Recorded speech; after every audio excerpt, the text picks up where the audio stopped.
नमस्कार दोस्तों, स्वागत है आपका जैन इन्वेस्टर्स यूट्यूब चैनल में। आज हम एक ऐसी कंपनी का स्टॉक देखने वाले हैं जो आईटी और मोबिलिटी स्पेस में 235 से ज्यादा अंतरराष्ट्रीय ब्रांड्स के साथ 37 उभरते बाजारों में वितरण और सप्लाई चेन सॉल्यूशंस में एक प्रमुख खिलाड़ी के रूप में विकसित हुआ है। दोस्तों, इस कंपनी के स्टॉक ने बीते एक साल की अगर बात कर ले तो बीते एक साल में इसने भले ही अपने इन्वेस्टर्स को या फिर शेयर होल्डर्स को एवरेज रिटर्न दिया है, लेकिन पिछले सिर्फ एक हफ्ते में इस शेयर में 12% से ज्यादा की बढ़ोतरी देखी जा रही है। अगर देखें तो पिछले एक साल में इस शेयर ने सिर्फ 21% का रिटर्न दिया है अपने शेयर होल्डर्स को। पिछले 6 महीनों की बात कर ले तो पिछले 6 महीनों में भी 20% और 3 महीनों में 17% का रिटर्न ही दे पाई है ये कंपनी। पिछले कुछ महीनों से चल रही जो बिकवाली और ओवरऑल निगेटिव मार्केट सेंटिमेंट्स है उसका इस कंपनी के शेयर पर असर होता हुआ दिखा है और इसी वजह से इसका जो परफॉर्मेंस है वो इसके प्रतिष्ठा के अनुरूप नहीं रहा है दोस्तों। लेकिन पिछले 2 से 4 हफ्तों में इसमें काफी अच्छा रिबाउंड देखा जा रहा है और अगर देखें तो पिछले सिर्फ और सिर्फ एक महीने में इस कंपनी के शेयर में 24% की बढ़ोतरी देखी गई है और पिछले एक हफ्ते में इस शेयर ने 12% का रिटर्न दे दिया है अपने शेयर होल्डर्स को। कोरोना के बाद की अगर बात कर ले तो कोरोना के बाद इसमें काफी अच्छा रिबाउंड देखने को मिला और 448% का रिटर्न इस कंपनी ने दिया है पिछले 2.5 साल में। तो ये शेयर है दोस्तों रेडिंगटन इंडिया लिमिटेड कंपनी का शेयर। आज हम जानेंगे इस शेयर के बारे में, आज हम देखेंगे कंपनी के बिजनेस के बारे में, कंपनी के पास परफॉर्मेंस के बारे में, फाइनेंशियल्स के बारे में बात करेंगे, कंपनी के स्ट्रॉन्ग और वीक पॉइंट्स की बात कर लेंगे, इसके फ्यूचर प्लान्स, इसके सब्सिडरीज, इसकी सहायक कंपनियां, इन सब की जानकारी आज हम लेने वाले हैं और जानने वाले हैं कि शेयर की टारगेट प्राइस है वो कहां पर सेट हो रही है। तो आइए शुरू करते हैं आज का वीडियो दोस्तों। सबसे पहले अगर इसके बिजनेस पर एक नजर डाल ले तो रेडिंगटन इंडिया लिमिटेड की शुरुआत जो की गई थी वो 1993 में की गई थी। रेडिंगटन इंडिया लिमिटेड एक ब्रांड एक उत्पाद श्रेणी की बहुत छोटी सी शुरुआत करने के बाद आईटी और मोबिलिटी स्पेस में 235 से ज्यादा अंतरराष्ट्रीय ब्रांड्स के साथ एक वितरण और सप्लाई चेन सॉल्यूशंस की जिम्मेदारी संभालता है, उसके रूप में यह विकसित हुआ है दोस्तों, जो उभरते हुए 37 बाजारों में सर्व करता है अपनी सर्विसेज या सर्विसेज प्रोवाइड करता है दोस्तों। अगर देखें तो ये जो कंपनी है ये प्रौद्योगिकी की अग्रणी वितरक है, ये की प्लेयर है, उसमें भारत के साथ साथ दुनिया भर में प्रौद्योगिकी और संचार के क्षेत्र में उत्पादों का एक प्रमुख वितरक और एकीकृत आपूर्ति श्रृंखला सॉल्यूशन प्रोवाइड करने वाली ये कंपनी है। भारत में आईटी उत्पादों की दूसरी सबसे बड़ी वितरक होने के नाते ये 200 से ज्यादा अधिक वैश्विक प्रौद्योगिकी ग्लोबल टेक्नोलॉजी सेलर्स को उनके उत्पादों को प्रमुख रूप से वितरण करती है, उनको मार्केटिंग करती है दोस्तों। और इसके साथ साथ ये प्रौद्योगिकी उत्पाद और बुनियादी ढांचे की मरम्मत और रख रखाव के क्षेत्र में भी अपनी उपस्थिति दर्ज करती है, उसका लाभ इसको मिलता रहता है दोस्तों। इस कंपनी के प्रोडक्ट पोर्टफोलियो पर अगर नजर डालें तो सबसे पहले इसमें आता है PC, notebook, tablet, printing solutions, server, storage, software, networking solutions, सुरक्षा सॉल्यूशंस, स्मार्टफोन और क्लाउड से लेकर ये कंपनी उत्पाद पोर्टफोलियो की एक अलग विस्तृत श्रृंखला प्रदान करती है। एक डाइवर्सिफाइड पोर्टफोलियो में ये कंपनी काम करती है दोस्तों। अगर इसके इंडिया ऑपरेशंस की बात कर ले तो रेडिंगटन भारतीय परिचालन के विभिन्न खंडों के माध्यम से ये कंपनी सेवाएं प्रदान करती है। जैसे पहला जो खंड है या सेगमेंट है वो है उपभोक्ता व्यवसाय, जिसमें कंप्यूटर, प्रिंट सॉल्यूशंस और पीसी सहायक उपकरण शामिल होते हैं। अगर दूसरा इसका सेगमेंट देखें तो उसमें उद्यम व्यवसाय है, जिसमें उत्पाद और सॉल्यूशंस, सर्वर, भंडारण, सुरक्षा, नेटवर्किंग रिलेटेड सॉल्यूशंस, ये सारी चीजें आती है। तीसरी अगर देखें तो गतिशीलता व्यवसाय और उसके साथ साथ क्लाउड सेवाएं और डिजिटल मुद्रण की सेवाएं ये कंपनी प्रोवाइड करती है अपने क्लाइंट्स को। अगर इसके ओवरसीज ऑपरेशंस की बात कर ले तो विदेशी संचालन में इसकी 2 प्रमुख सहायक कंपनियां हैं, जिसमें RIML है और RDPL है दोस्तों। अगर RIML की बात कर ले तो रेडिंगटन इंटरनेशनल मॉरिशस लिमिटेड ये कंपनी है। RIML मेटा क्षेत्र को संबोधित करता है, जिसमें मध्य पूर्व, तुर्की, और अफ्रीका शामिल है। इसके साथ साथ अगर दूसरी सहायक कंपनी देखें तो रेडिंगटन डिस्ट्रीब्यूशन पीटीई लिमिटेड, ये सिंगापुर बेस्ड कंपनी है आरडीपीएल। इसके माध्यम से ये विदेशी बाजारों में अपने पंख फैला रही है। और अगर देखें तो इस कंपनी की जो है वो भारतीय बाजारों में जीरो ड्यूटी व्यापार के अवसरों को संभालने के अलावा श्रीलंका, नेपाल, बांग्लादेश और मालदीव में के दक्षिण एशियाई क्षेत्र की देखभाल और प्रतिनिधित्व करती है। अगर इसके वेयर हाउस की बात कर ले दोस्तों, तो भारत में इसके जो वेयर हाउस है उसके हिसाब से कंपनी के 49 सेल्स ऑफिसेस, 170 वेयर हाउसेस, 51 स्वामित्व सेवा केंद्र और 180 भागीदार सेवा केंद्र भारत में विभिन्न स्थानों पर फैले हुए हैं। अगर ओवरसीज वेयर हाउस और सर्विस सेंटर्स की बात कर ले तो इसमें 36 सेल्स ऑफिसेस है कंपनी के, 58 वेयर हाउसेस है, 24 स्वामित्व वाले सेवा केंद्र और 22 भागीदार सेवा केंद्र है कंपनी के विदेशों में। इसके बाद कंपनी के प्रेजेंस की अगर बात कर ले, इसके भौगोलिक उपस्थिति की अगर बात कर ले, तो रेडिंगटन इंडिया लिमिटेड की ग्लोबल मार्केट में तुर्की, यूएई, सिंगापुर, सऊदी अरब, नाइजीरिया और कतर में प्रमुख उपस्थिति है। इसके साथ साथ साउथ अफ्रीका के काफी सारे देशों में इसकी उपस्थिति यहां पर देखी जा सकती है। इसके साथ साथ Bangladesh, Sri Lanka, Singapore, India, UAE, Oman, Saudi Arabia, Uganda, Kenya, Tanzania, Rwanda, South Africa, Nigeria, Ghana, ये सारी जो है ये इसके प्रेजेंस की यहां पर इस कंपनी का प्रेजेंस है दोस्तों। अगर इसके ब्रांड पार्टनर्स की बात कर ले या चैनल पार्टनर्स की बात कर ले, तो अगर प्रमुख नाम इसमें से ले ले तो Nokia, Apple, Amazon web services, AWS जिसे कहा जाता है, माफ कीजिएगा, Systimax solutions, Hitachi, Red Hat, SanDisk, McAfee, secure, Western Digital, Microsoft, Huawei, Fortinet, Asus, Avaya, Autodesk, Acer, Canon, ये बहुत सारे प्रतिष्ठित ब्रांड्स हैं जो इसके ब्रांड पार्टनर के तरह से इसके साथ जुड़े हुए हैं दोस्तों।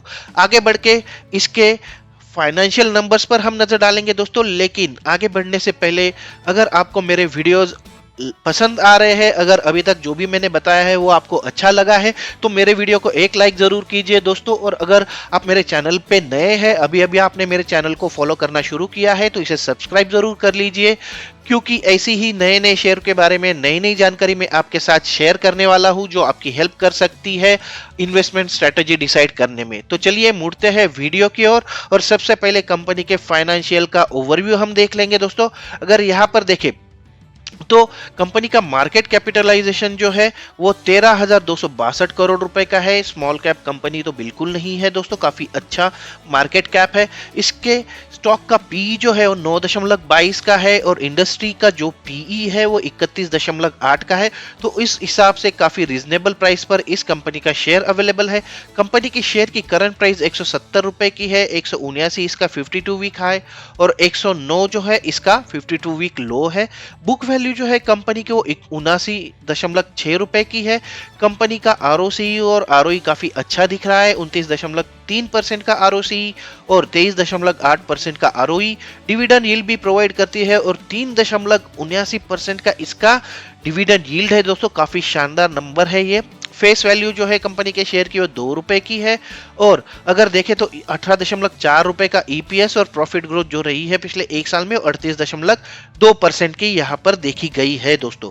आइए आगे बढ़ते हैं और देखते हैं कंपनी के क्वार्टरली रिजल्ट्स। अगर रेवेन्यू की बात कर ले तो Q2 FY 2022 में कंपनी का रेवेन्यू जो रहा था, ये सारे आंकड़े मिलियन रुपीस में है दोस्तों। तो इसका Q2 FY 2022 का जो रेवेन्यू रहा था वो 1,53,133 मिलियन रुपीस रहा था, जो बढ़कर 25% बढ़कर हो चुका है 1,90,808 मिलियन रुपीस Q2 FY 2023 के आंकड़ों के अनुसार। इसके बाद अगर EBITDA की बात कर ले तो Q2 के आंकड़े जो थे 4,575 मिलियन रुपीस, वो अब हो चुके हैं 5,624 मिलियन रुपीस और इसमें भी 23% की बढ़ोतरी देखी गई है। और प्रॉफिट आफ्टर टैक्स जो है वो 26% की बढ़ोतरी के साथ 3,072 मिलियन रुपीस से 3,870 मिलियन रुपीस हो चुका है Q2 FY 2023 में। आगे बढ़ते हैं दोस्तों और कंपनी के ईयरली रिजल्ट्स पर नजर डालेंगे। तो कंपनी ने FY07 में अपने ऑपरेशंस शुरू किए थे, ये लिस्ट हुई थी FY07 में। तो वहां से अगर देखें तो कंपनी ने अब तक का जो CAGR है वो 14% का रिवेन्यू CAGR दिखा रही है कंपनी, जो कि अपने आप में एक फिनोमिनल नंबर है दोस्तों। कंपनी ने 600 बिलियन का आंकड़ा पार कर लिया है, 627,000 मिलियन रुपीस से ज्यादा का इसका रिवेन्यू है, जो अब तक का हाईएस्ट है। इसके साथ साथ इबिडा की बात कर ले तो इबिडा का CAGR रहा है 16% और 18,792 मिलियन रुपीस इसका इबिडा रहा है 2022 में। और पैट की प्रॉफिट आफ्टर टैक्स की बात कर ले तो इतने सालों में भी इसने 18% का CAGR दिया है, जो काफी अच्छा नजर आ रहा है। और अगर देखें तो पिछले साल के मुकाबले इसके पैट की प्रॉफिट आफ्टर टैक्स की बात करें तो काफी शानदार उछाल यहाँ पर आप देख सकते हैं दोस्तों, 7,583 मिलियन रुपीस से 12,800 मिलियन रुपीस। तो काफी शानदार नंबर्स यहां पर नजर आ रहे हैं और कंपनी एक कंसिस्टेंट परफॉर्मर यहां पर देखी जा रही है दोस्तों। अगर आप इस पर ग्राफ प्लॉट करोगे तो सीधा सीधा एक अच्छा परफॉर्मेंस यहां पर देखा जा रहा है इसके नंबर्स में, और पिछले 2 सालों में इसमें काफी अच्छी बढ़ोतरी देखी गई है। तो आगे बढ़ते हैं दोस्तों, आगे बढ़ के हम देखने वाले हैं कंपनी के रिवेन्यू ब्रेकअप पर एक नजर डालेंगे। अगर देखें तो इंडिया का रिवेन्यू ब्रेकअप जो है वो इस प्रकार है। FY 2021 में कंपनी के IT सेक्टर से 68% का रेवेन्यू जनरेट हुआ था, मोबिलिटी से 30% का और सर्विसेज से 2% का रेवेन्यू जनरेट किया था। और FY 2022 की बात कर ले तो इसमें 77% रेवेन्यू जनरेट हुआ है IT सेक्टर से, 68% से 77% की उछाल है, 30% से 21% तक आ चुका है इसका मोबिलिटी सेक्शन से रेवेन्यू, और 2% बचा है, मतलब ये नंबर तो सेम है इसका सर्विसेज से आने वाले रेवेन्यू के बारे में। ओवरसीज की बात कर ले तो 61% का रेवेन्यू IT सेक्टर से आया था पिछले साल, जो इस साल रहा है 64%। 38% आया था मोबिलिटी सेक्टर से, जो अब 35% रहा है इस साल, और 1% का जो नंबर था सर्विसेज का वो एज इट इज रहा है। अगर ग्लोबल की बात कर ले ओवरऑल तो IT सेक्टर से 64% का रेवेन्यू पिछले साल जनरेट हुआ था, जो अब 70% का है। 35% का जो रेवेन्यू जनरेट हुआ था वो मोबिलिटी सेक्शन से, वो अब 29% का है। और सर्विसेज के रेवेन्यू में ज्यादा बदलाव नहीं दिखा गया है, 1% से 1% पर ही ये रहा है।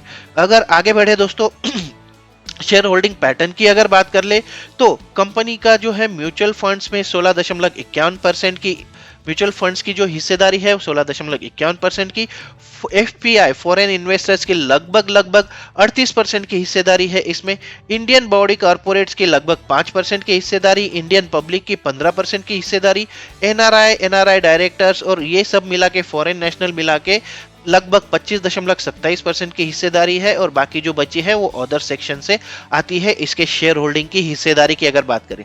आगे बढ़ते हैं दोस्तों और जल्दी से देखते हैं उन की फैक्टर्स को जिनके बेसिस पर कंपनी के शेयर की प्राइस या फिर कंपनी के शेयर की फ्यूचर प्राइस डिसाइड होती है। उनमें अगर देखें तो सबसे इंपॉर्टेंट है दोस्तों कंपनी की सब्सिडरीज। कंपनी की इंडिया और ओवरसीज दोनों जगह पर सब्सिडरीज है। सबसे पहले इंडियन सब्सिडरीज की बात कर लेंगे, और इसमें भी चेन्नई में जो स्थित है उन सब्सिडरीज की अगर बात कर ले तो इसमें सबसे पहले आता है प्रोकनेक्ट सप्लाई चेन सॉल्यूशंस लिमिटेड, उसके बाद ensure support services India limited, और तीसरी जो सब्सिडरी है जो चेन्नई में स्थित है वो है रेड सर्व बिजनेस सॉल्यूशंस प्राइवेट लिमिटेड। इसके अलावा इंडिया में इसकी कोलकाता में भी बाकी सब सहायक कंपनियां हैं, जैसे राज प्रोटीम सप्लाई चेन सॉल्यूशंस लिमिटेड और ओरोमा लॉजिस्टिक्स प्राइवेट लिमिटेड, ये इसकी स्टेप डाउन सहायक कंपनियां हैं जो कोलकाता में स्थित है। अगर विदेशी सहायक कंपनियों की बात करें तो इनके नाम तो मैं आपको नहीं दे पाऊंगा, क्योंकि रेडिंगटन इंडिया लिमिटेड की 54 अंतरराष्ट्रीय सहायक कंपनियां हैं जो पूर्ण स्वामित्व वाली और आंशिक सहायक कंपनियों का एक मिश्रण है दोस्तों। तो काफी अच्छा बिजनेस इसका फैला हुआ है अपने सहायक कंपनियों के जरिए भी। अगर देखें तो कंपनी के एक एसोसिएट कंपनी भी है जो है रेडिंगटन इंडिया इन्वेस्टमेंट लिमिटेड। ये जो इसकी जो है वो 47.62% की होल्डिंग के साथ ये कंपनी की सहयोगी कंपनी है।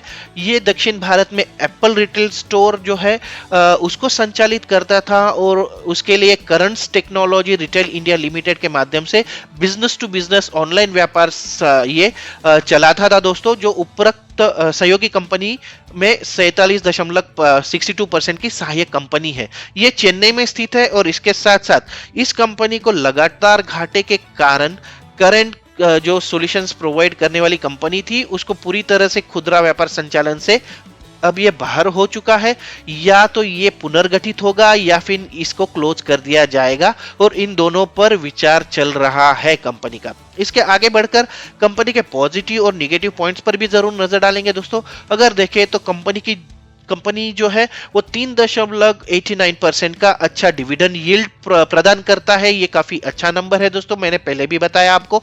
इसके साथ साथ अगर देखें तो कंपनी ने पिछले 5 वर्षों में 22.6% का CAGR से अच्छी लाभ वृद्धि यानी प्रॉफिट ग्रोथ दर्ज किया है, और कंपनी जो है एक स्ट्रॉन्ग लाभांश भुगतान, स्ट्रॉन्ग डिविडेंड यील्ड पे आउट करती है जो 44.1% का भुगतान करती है कंपनी। अगर निगेटिव पॉइंट्स की बात कर ले दोस्तों, तो निगेटिव पॉइंट ने कंपनी ने पिछले 5 वर्षों में 8.79% की खराब सेल्स ग्रोथ दर्ज की है। इसकी जो सेल्स ग्रोथ है वो इंडस्ट्री स्टैंडर्ड्स के हिसाब से नहीं है दोस्तों।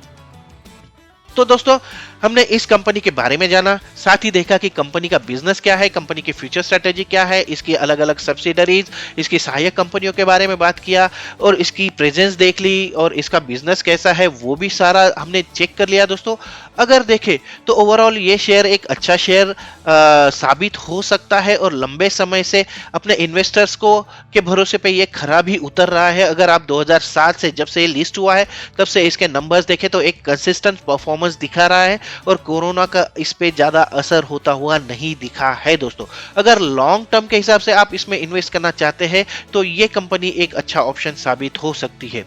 अगर सारे फैक्टर्स को कंसीडर किया जाए तो अगले 1 साल में इसमें कम से कम 40 से 50% की वृद्धि हमें देखने को मिल सकती है दोस्तों। और अगर मैं सही सही कैलकुलेट करूं तो 40 से 50 मतलब ये 230 से 260 की लेवल जरूर छू सकती है, ऐसा हमारा अनुमान है। तो दोस्तों ये था रेडिंगटन इंडिया लिमिटेड कंपनी के स्टॉक का फुल एनालिसिस। आशा करता हूं कि आपको ये वीडियो पसंद आएगा और आपकी हेल्प करेगा आगे की स्ट्रेटेजी डिसाइड करने में।